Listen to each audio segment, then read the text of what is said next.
When you lose someone you love, darkness comes with it. It's not just sadness, it's the quiet, the emptiness that settles in, like a room inside your heart suddenly left unlit. You feel it in the silence, in the moments that used to be filled, now standing still. And that emptiness, it can feel overwhelming. But slowly, light begins to return. Through the memories, through the laughter you shared, through the moments that never truly leave you, and what once felt like darkness begins to glow again. Because love doesn't disappear. It lives on in the light you carry forward. 3 of my 4 grandparents had cancer. 2 of them died of cancer, both my grandfathers. So the one grandfather, he lived with me my whole life. So he was like my dad. The one thing was, again, keeping that positive mindset. He always said to me, one day we're going to dance again, because him and I used to dance together a lot. And we never got to dance again. But he just always had that positive mindset that we put. I had a phone call asking to go and see him. And at that point, it was like a passing of the torch. He more or less said, I need to be confident that when I'm gone, somebody can do what I've been doing. What was so unique about that moment was that it gave me a newfound respect and a newfound purpose. All the true start of our journey, I'm going to say, with this community, because again, it's different, because Alicia and I have had very different relationships starting off with her growing up.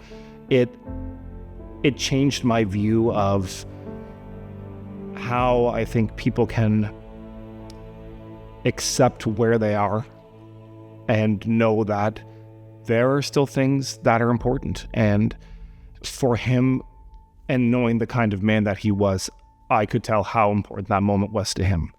And I don't really think he knew how important it was to me.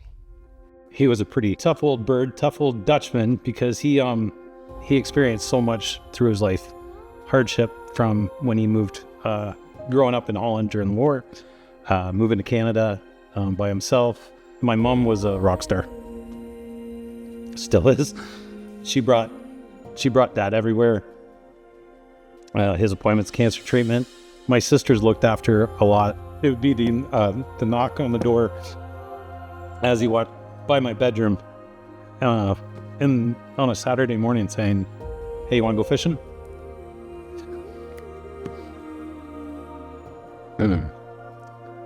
I jumped out of bed fast. He knocked on the door, I said, you want to go to work? Yeah. But the knock on the door, you want to go fishing? That was pretty awesome. He was a car guy. Like he that's how my dad got started in the industry. Like he was a car guy through and through, so funny. And I'd remember, like, as kids going there, and he was always super lucky. He had like a grocery store that was down the street from his house, and he'd always take me on walks to it, and we'd just like walk through the parking lot, and he'd always find money on the ground. And he was always like,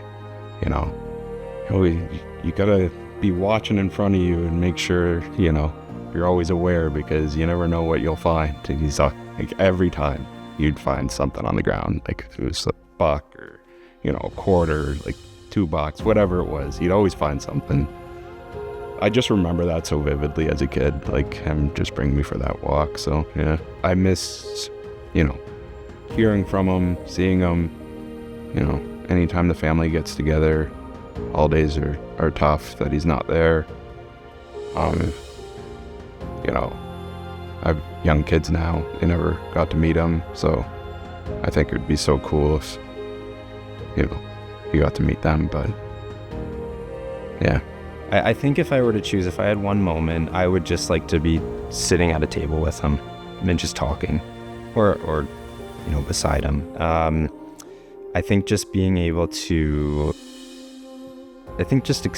be around him, and it doesn't necessarily have to be I don't need to have him go through his life story, but I think just to feel his presence and you know, maybe understand him a little bit better. I think that that's the moment I would want. Probably the second, if I had a second moment, it would be trying to outdrive him on the golf course. I think that would be the second moment. I would say at the darkest hour of my grief journey, I saw hope through the community and my friends, my family, when they came together and did a meal train for my family and phone calls to check in and visits, and just not making me feel alone in a time when I was super down. I would definitely say go through the emotions. A lot of times you're trying to be super brave and trying to hold it together for everybody, but unless you go through all the emotions and all the waves, I guess, it's like a roller coaster. I really feel that's when you start to heal, when you go through them all. And give yourself grace, because you can't be all the things perfectly. Can't be the perfect mom or the perfect coworker or, just give yourself grace. It's a hard time and you've never been through it before. So just ride the ride.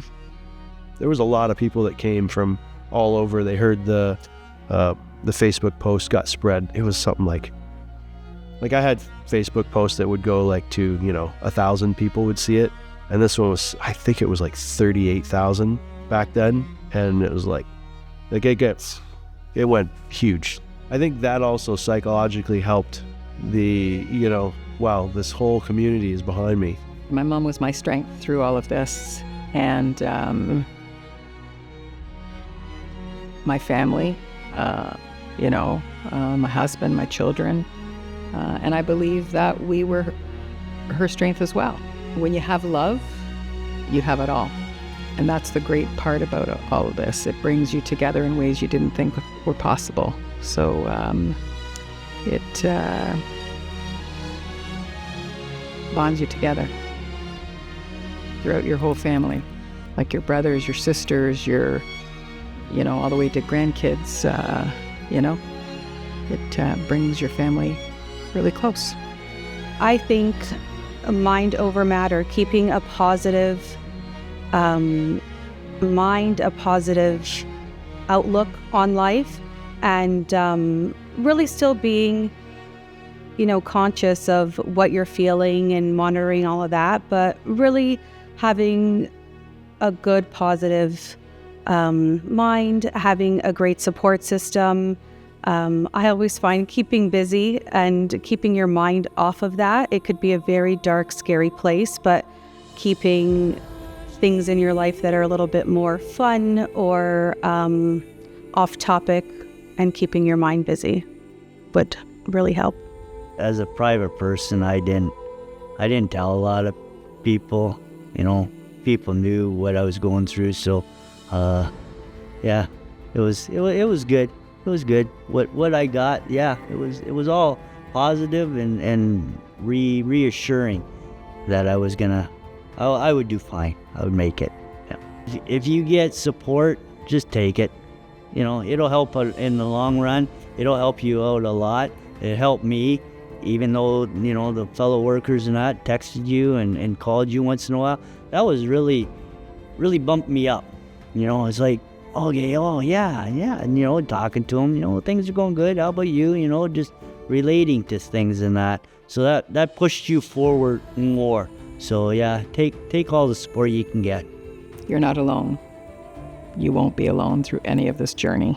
You find people that come out and support you in ways you never thought. Through phone calls, through messages, through visits. There's just a sense of strength that you don't realize is there until you go through it. There was nothing greater for Paul than community and family. And I think that motivates, as Mike said, going into this event every year, but that motivates going into caring for people every year. It's his legacy, and it's a testament to like I said before, the foundation he laid. Things happen in life. It's how you respond to them that makes you what person you are. And in all situations, no matter how hard it is, if you can think of not just how it's affecting you, but how it's affecting the family around you, that's going to make your journey, how hard it might be, a little more satisfying for you.